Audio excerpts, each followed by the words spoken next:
안녕하세요, 다니엘입니다. 네, 안녕하세요. 임조입니다. 네, 오늘 영상 Top 80 Boarding School in the States, 미국의 80위권 보딩스쿨 소개하는 영상 시작하도록 하겠습니다.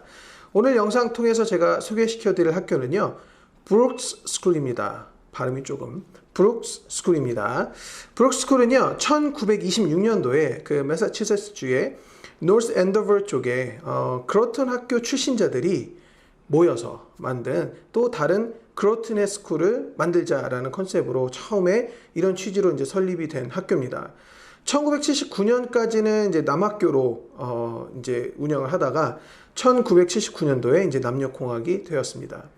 학교 규모는요, 한 340명 정도에서 350명 사이 정도 제약을 하고 있고요. 클래스 사이즈는 한 12명 정도로 되어 있고, 이 중에 한 70%가 이제 보딩을 하고 있습니다. 그래서 70%가 이제 기숙사 생활을 하고 있고요. 이 중에 이제 10%가 이제 국제학생으로 이루어져 있고, 학교가 되게 소규모로 운영이 되고 있습니다. 그래서 학교의 이제 컨셉 자체 중에 하나가 뭐냐면 관리, 선생님과의 유대, 뭐 이런 부분이 있기 때문에 학생하고 선생님하고의 이제 이 비율이 한 1.5, 그러니까 1대5가 되는 그런 체계적이고 약간 가족 같은 분위기의 학교입니다. 이제 모토를 잠깐 말씀드렸는데, 모토가 이제 그 크로튼이라는 이제 명문 학교의 출신자와 패컬티들이 이제 좀 많이 시작을 한 학교라서 그런지 좀 아카데믹하면서도 선생님과 이제 학생 간에 조금 작은 규모의 좀 관리가 잘 되고 가족 같은 분위기로 또 훌륭한 인재를 양성하자라는 모토를 갖고 있습니다. 자, 학교가 이제 보스턴에서 가까워요. 그래서 이제 로겐 공항에서 이제 45분 거리로 돼 있고, 그 다음에 이제 이 학교가 이제 굉장히 인기가 있습니다. 굉장히 인기 있다 보니까 이제 한 해 지원하는 뭐 100명 정도 뽑는데 한 해 한 960명 정도? 960명이 조금 넘는 962명이 이제 작년에 이제 지원을 했다고 해요. 그래서 이제 뭐 9.6대 1 이 정도의 이제 그 합격률이 합격 경쟁률을 보이고 있는 학교고요. 이제 사실 많은 보딩 스쿨들이 이제 스카이프 인터뷰를 통해서 이제 인터뷰하고 또 이제 뭐 방문 인터뷰 대신에 그렇게 이제 그 오픈을 해 놓고 있는데, 브룩스 같은 경우에는 이제 올해는 좀 다를 수는 있겠지만은 무조건 방문 인터뷰, 무조건 방문 인터뷰해야 되는 학교로 이제 제가 올해는 지원자가 없었기 때문에 작년 지원자까지만 해도 그렇게 진행을 했었습니다. 네네. 학교에 이제 키 프로그램이 있는데, 이제 첫 번째가 Students on the Forefront of the Science라 그래서 이제 과학 관련된 프로그램입니다. 그래서 이 프로그램의 대상은 이제 주니어들, 이제 11학년 대상이고요. 과학 관련이나 이런 테크놀로지, 기술 발전을 바탕으로 리서치를 목적으로 하는 학생들이 MIT나 아니면 하버드 같은 명문 대학교 랩실에서 같이 공유를 하면서 약간 인턴십이나 실습을 위주로 할 수 있는 프로그램이다 라고 생각하시면 될 것 같습니다.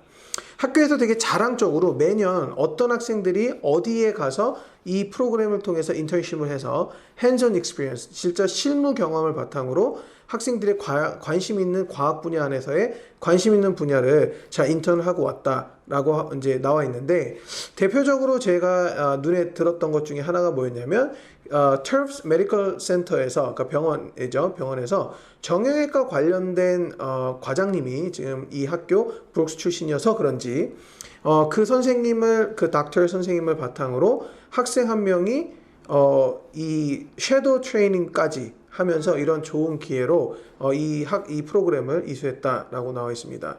사실 이제 이 많은 이 외에 다른 케이스들도 많아서 이제 홈페이지를 참조하시면 되겠습니다. 그래서 이 친구 같은 경우는 이제 3주로 인턴십을 했는데 정말 좋은 기회다라고 하는 그런 피드백도 받습니다. 네, 그 학교의 이제 아카데믹 스케줄을 이렇게 보면은 이제 블록 스케줄이죠. 그러면 이제 그 다른 학교들처럼 이제 동부에 이제 많은 학교들이 이제 스포츠 데이라고 해서 이제 수요일하고 이제 토요일 날 오후에 이제 운동하러 가잖아요. 브룩스도 이제 마찬가지로 이제 수요일하고 토요일 날은 운동하러 가기 때문에 이제 주 6일 수업을 하고 있어요. 그래서 이제 수요일하고 토요일은 이제 오전에만 이제 공부를 하죠. 그리고 이제 나머지 월요일하고 화요일하고 그다음에 이제 목요일하고 금요일은 이제 전체 풀로 이제 수업을 이제 듣게 됩니다. 네. 풀로 듣는 경우에는 이제 5개 수업을 갖다 이제 운영을 하고 있는 거고, 이제 토요일하고 수요일 날만 이제 4개 수업을 갖다 이제 운영을 하고 있는 거예요. 이제 학교 이제 한 수업은 이제 50분짜리 또는 이제 75분짜리 이렇게 이제 2개로 편성이 돼 있어서 이제 좀 선택형으로 이제 조금 그 학년마다 좀 다른 것 같더라고요. 네. 자, 그리고 이제 두 번째 키 프로그램 중 하나인 게 이제 Winter Term이라고 합니다. 그래서 매년 1월 달에 3주 기간으로 진행이 되는데요. 학생들이 내가 관심 있는 분야의 한 과목, 한 토픽을 정해서 선생님과의 지도하에 이제 원 토픽으로 이제 진행이 됩니다. 그래서 프로젝트 개념의 이제 수업이라고 생각하시면 이해가 좀 빠르실 것 같고요. 당연히 이제 패컬티나 아니면 선생님들의 슈퍼비전을 받습니다. 이제 세 번째는 이제 사실 모든 학교들이 다 갖고 있는 이제 exchange 교환학생 프로그램을 또 이제 키 프로그램 중에 하나로 되어 있고요.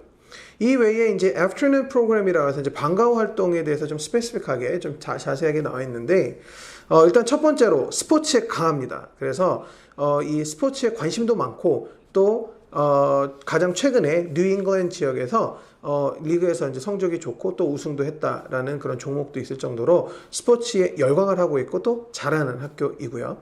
또 아트 쪽, 이제 댄스나 뮤직 쪽 그리고 비주얼 아트 다 포함해서 아트 쪽에 관련된 방과 프로그램이 잘 되어 있다고 하고 또 봉사활동, 커뮤니티 서비스라고 하는데 커뮤니티 서비스에 관련된 이런 프로그램도 잘 되어 있고요.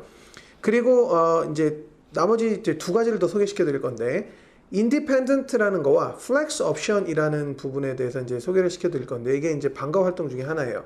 좀 쉽게 말씀드리자면 이 두 가지는 학생이 일정의 아카데믹 스탠딩, 한국말로 좀 표현하면 일정의 공부를 잘하는 우수한 학생들이 이 애프터눈 그 방과 후 활동 시간에 내가 알아서 설계해서 스스로 내가 원하는 관련된 공부를 그 시간을 써서 하겠습니다 라고 해서 학교에다가 역으로 학생이 프로포즈 하는 겁니다. 제안을. 그래서 내가 성적이 이 정도로 유지가 돼서 패스한 학생들이 나는 이 과목을 듣겠다 라고 해서 그 시간을 쓰겠습니다 라고 허락을 받으면 이 afternoon 클래스를 이제 independent 이런 식으로 써갈 수 있는 그런 옵션도 있고요.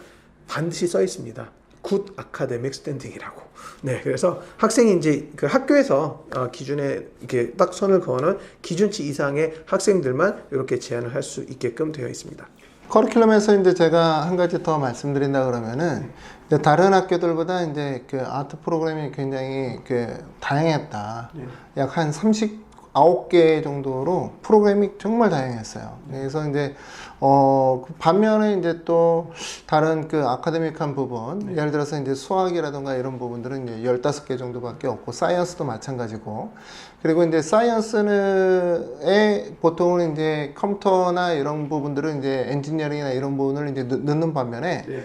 이제 이 학교 같은 경우는 이제 수학 디파트먼트에다가 이제 컴퓨터하고 엔지니어링 관련된 수업들 그런 4개 프로그램이 있는데요. 그것을 이제 수학 쪽에 넣었더라고요. 그래서 이제 수학하고 그 다음에 이제 사회 과목 그리고 또 이제 과학 과목 같은 경우는 좀 의외로 이제 그 코스가 그렇게 이제 그 깊이가 있지는 않았어요. 다만 이제 외국어 같은 경우에는 이제 24개 프로그램으로 좀 다양하긴 했는데 이제 자세히 보니까 스페니쉬는 이제 AP까지 이제 깊게 공부할 수 있는 반면에 다른 과목들은 AP가 없었어요. 그래서 이제 만약에 이제 뭐 차이니스를 갖다가 이제 뭐 AP를 듣고자 하는 학생들 같은 경우에는 좀 참조하시는 게 좋고요.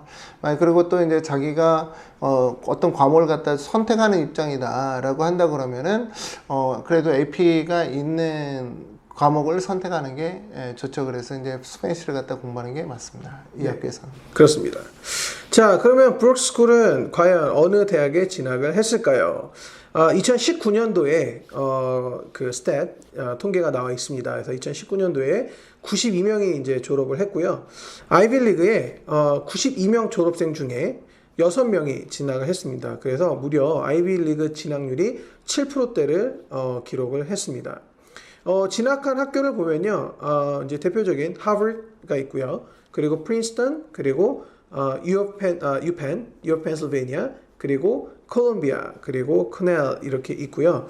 이 중에는 이제 코넬 같은 경우는 이제 복수로 합격을 해서 등록을 하고 재학생이 나왔습니다. 사실 이 학교가 이제 지리적인 위치 때문에 그럴 수도 있겠지만은 상당히 많은 학생들이 이제 리버러스 컬리지로 이제 빠지는 경향이 있어요. 네. 그리고 이제 서두에 이제 다니엘 조 원장이 이제 그 인턴십 한 학생이 이제 병원에서 네네. 한 인턴십 한 학생 얘기를 했는데 사실 그 이 학교 프로그램 중에서 좀 독특하게 볼 부분이 해부학 관련된 수업이 무려 3개나 있더라고요. 네. 그래서 또 이제 그 만약에 뭐 의사가 되는 게 꿈이다거나 아니면 의전을 노리는 뭐 나중에 뭐 이런 쪽으로 가려고 하는 학생들 같은 경우에는 미국에서는 상당히 많은 학생들이 리버러스 컬리지 거쳐서 이제 의전으로 들어가는 케이스가 많습니다. 그래서 이제 그래서일까요? 그러니까 리버러스 컬리지로 이제 진학하는 학생들이 많았다. 다만 이제 엔지니어링 분야는 사실은 그 엔지니어링 분야로 강세인 대학들이 있는데 그런 대학으로 진학하는 학생들은 상대적으로 조금 적게 보였다. 라고 이제 말씀드릴 수 있습니다. 네, 이런 부분 참조하셔서 브룩스쿨에 관심 있거나 아니면 보딩스쿨에 관심 있는 분들은요, 저에게 연락 주시면 저희가 성심성의껏 상담해 드리도록 하겠습니다. 저희 영상 여기서 마치도록 하겠습니다. 시청해 주셔서 감사드립니다. 감사합니다.